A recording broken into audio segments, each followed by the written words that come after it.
Patrick Kluivert, belak-belakan soal tujuan timnas Indonesia ke Piala Dunia 2026.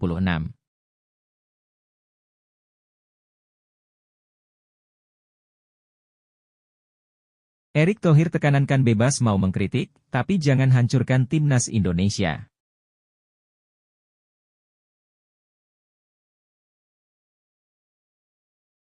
Jelang laga melawan timnas Cina, PSSI sebut tak ada pemain naturalisasi baru.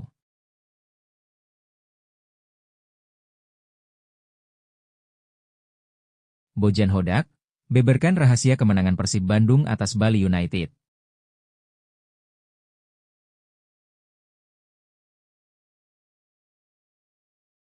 Akhirnya Stefano Kugura mundur jadi pelatih Bali United, usai kalah 1-2 dari Persib Bandung.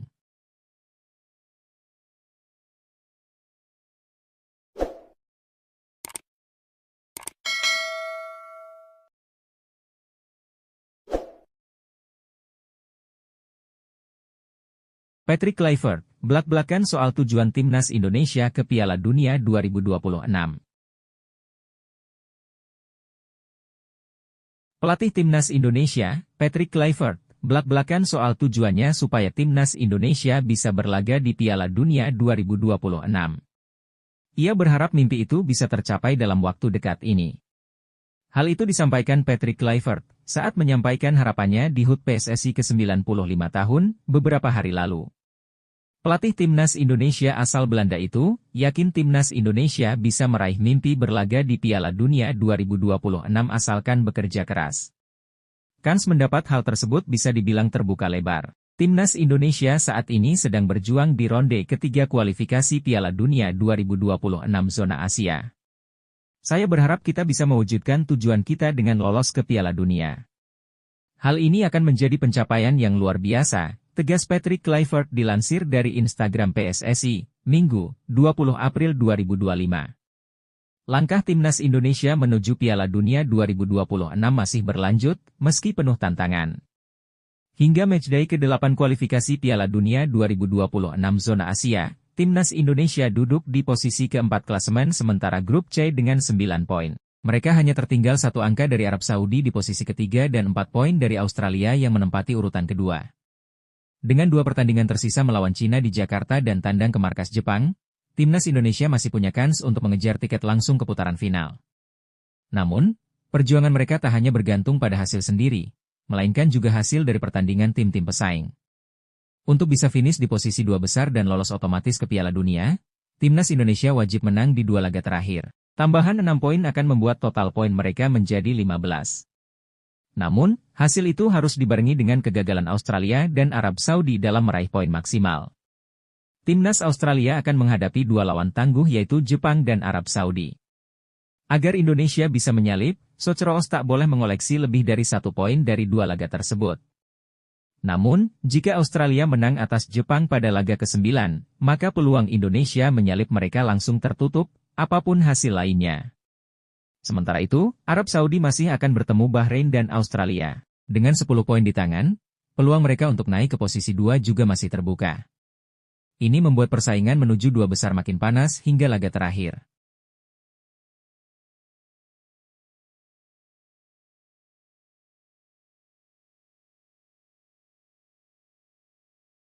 Erick Thohir tekanankan bebas mau mengkritik, tapi jangan hancurkan timnas Indonesia. Ketua Umum PSSI Erick Thohir mengaku tidak mempermasalahkan seluruh pihak yang melayangkan kritik kepadanya atau timnas Indonesia. Tetapi, ia meminta jangan sampai menghancurkan tim dan pemain. Erick Thohir sadar tidak bisa lepas dari kritik. Ia juga tahu masukan dari pecinta sepak bola tanah air, berguna untuknya dan timnas Indonesia sebagai bahan evaluasi ke depan. Namun, tidak jarang ia melihat kritikan yang dilakukan netizen kelewatan. Bahkan, cacian keluar yang bisa menghancurkan mental pemain timnas Indonesia. Indonesia adalah negara demokrasi. Jadi, ketika orang mengkritik saya, federasi, timnas Indonesia, itulah fakta yang harus kami terima, karena kritik membuat kami kuat, kata Erick Thohir dilansir dari kanal YouTube PSSI, Senin, 20 April 2025. Namun, satu hal yang ingin saya sangat katakan untuk semuanya, jangan hancurkan tim. Jangan hancurkan pemain. Itu yang terpenting, Ini satu tim, jelas mantan Presiden Inter Milan itu. Sepak bola Indonesia belakangan ini memang sedang menjadi sorotan menyusul prestasi timnas Indonesia. Namun, ketika ada hal yang kurang mengenakan netizen tidak segan-segan melancarkan kritik. Salah satu yang paling menonjol adalah keputusan kontroversi PSSI pecat Shin Tae-yong dari jabatannya sebagai pelatih kepala timnas Indonesia. Padahal ketika itu performa tim nasional sedang tidak mengalami masalah. Malahan di bawah asuhan Shin Tae-yong, timnas Indonesia mencatatkan kemenangan penting atas timnas Arab Saudi, 2-0 di ronde ketiga kualifikasi Piala Dunia 2026 zona Asia. Salah satu alasan PSSI berhentikan pelatih asal Korea Selatan itu adalah dinamika kepemimpinan dan komunikasi. Posisi Shin Tae-yong saat ini digantikan oleh Patrick Kluivert. Erik berharap timnas Indonesia racikan Kluivert saat ini didukung penuh oleh pecinta sepak bola tanah air. Ia tidak melarang adanya kritik, tapi diharapkan jangan sampai menghancurkan tim dan pemain.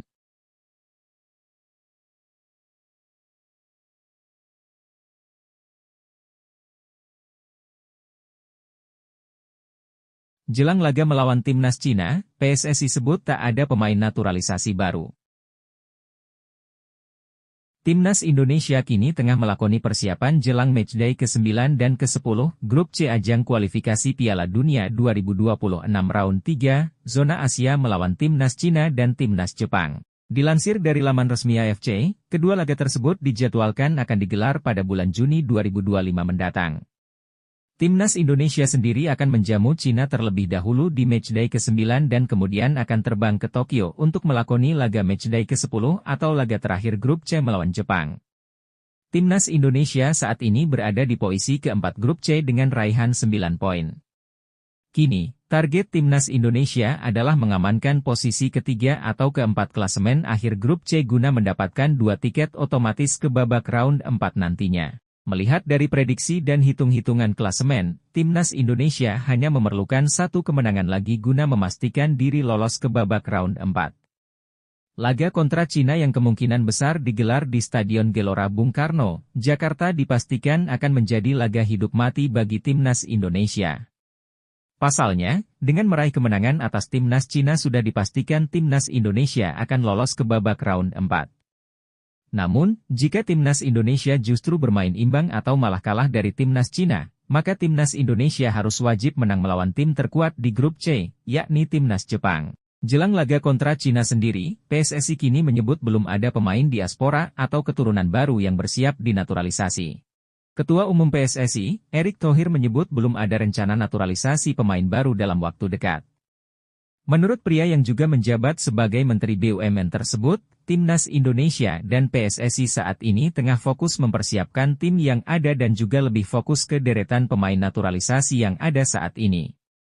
Belum ada pemain naturalisasi baru di Timnas Indonesia. Kita fokus pemain naturalisasi yang sudah ada.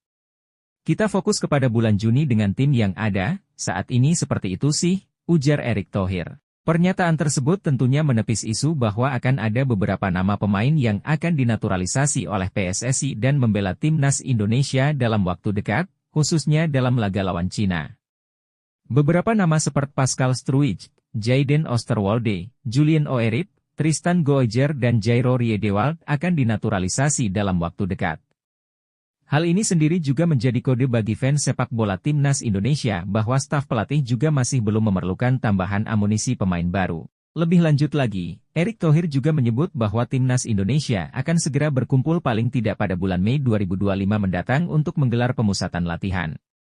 Bulan Mei dipilih karena mayoritas liga-liga dunia, khususnya di Eropa sudah berakhir untuk musim 2024-2025. Di sisi lain, Erick Thohir juga menyebut bahwa pemusatan latihan timnas Indonesia kemungkinan besar akan digelar di Pulau Bali.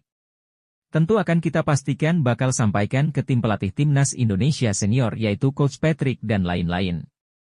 Apakah mereka tentu bertabrakan dengan jadwal training camp di Bali? Karena tanggalnya agak mepet, imbuh Erick Thohir. Dipilihnya Pulau Bali sebagai tempat pemusatan timnas Indonesia tentunya bukan tanpa alasan. Patrick Kluivert sendiri sepertinya tahu bahwa kondisi Pulau Bali yang cukup tenang, diharapkan menjadi tempat yang kondusif untuk menggelar pemusatan latihan dan minim publikasi dari media yang dikhawatirkan mengganggu fokus tim. Di sisi lain, lokasi pemusatan latihan yang kemungkinan digelar di Bali United Training Ground, Gianyar, Bali memang menjadi salah satu tempat paling sesuai untuk menggelar training center. Fasilitas di klub peraih 2 gelar Liga Indonesia tersebut memang dianggap menjadi salah satu yang terbaik di Indonesia saat ini.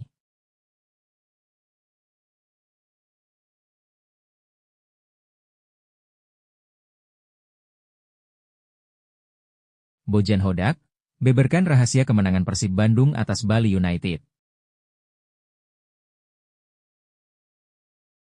Bojan Hodak, yang merupakan pelatih Persib Bandung telah membeberkan sebuah kunci rahasia atas kemenangan timnya 2-1 atas Bali United dalam lanjutan pekan ke-29 BRI Liga 1 2024-2025. Menurut sang pelatih tersebut, rahasia suksesnya adalah Persib Bandung dapat mampu memaksimalkan saat Bali United bermain bertahan. Bojan Hodak juga telah mengatakan bahwa dalam pertandingan ini sudah sesuai dengan prediksinya, yang meyakini bahwa Bali United ini akan menyulitkan timnya dalam mengamankan poin penuh. Di babak pertama saya rasa mereka hanya satu kali memasuki kotak penalti. Pada babak kedua, kami menunjukkan gairah dan mereka mulai menurun garis pertahannya. Itu memberi kami peluang, kami bisa mencetak 2 gol, kata Bojan Hodak.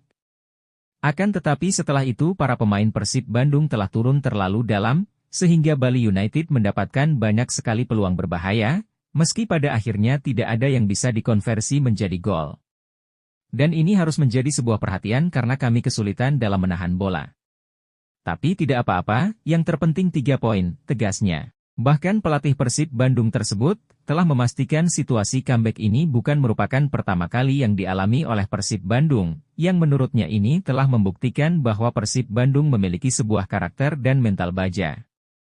Ini tidak hanya kami lakukan di tahun ini, jadi ini alasannya kami berada di puncak, tuturnya.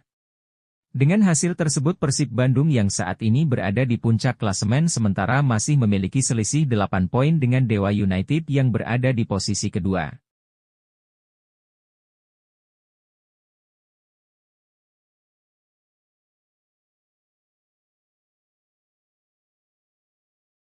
Akhirnya Stefano Kugura mundur jadi pelatih Bali United, usai kalah 1-2 dari Persib Bandung. Stefano Kugura memutuskan untuk mengundurkan diri dari kursi pelatih Bali United, sebelum usai menyelesaikan Liga 1 2024-2025. Kekalahan dari Persib Bandung dengan skor 1-2 jadi puncak dari pencapaian buruk Stefano Kugura. Pelatih asal Brasil tersebut telah memantapkan diri mundur sebagai pelatih Bali United.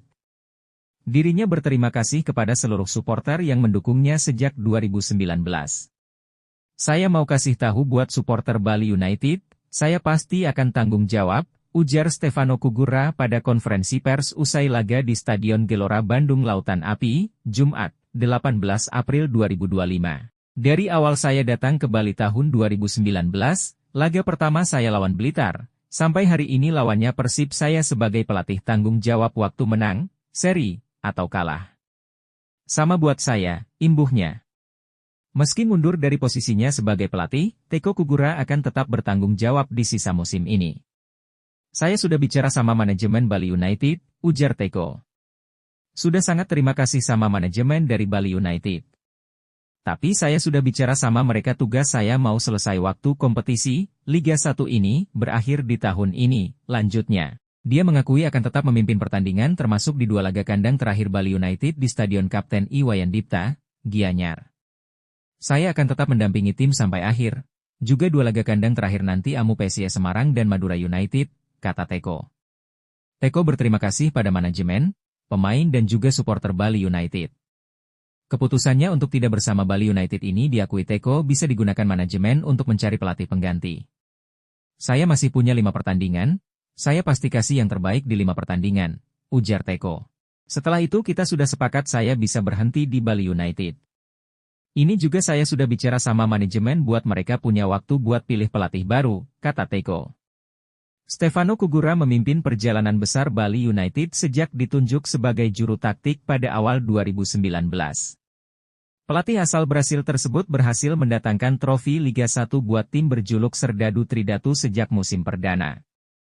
Tak hanya 1 kali, pelatih yang kerap disapa sebagai Teko tersebut sukses back-to-back juara Liga 1 pada musim 2019 dan 2021-2022.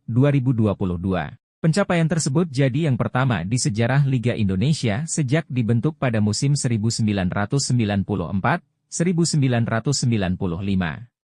Dia pun sudah memimpin 188 pertandingan di semua kompetisi yang dijalani bersama Bali United dengan catatan 97 kali kemenangan, 41 hasil seri dan 49 kekalahan. Sayangnya, musim ini bukan musim yang bagus bagi Teko setelah Bali United terdampar di posisi 10 klasemen dengan raihan 41 poin. Meski akan berpisah dengan tim, Teko mengaku tetap bangga karena bisa menjebolkan sejumlah pemain muda asli Bali.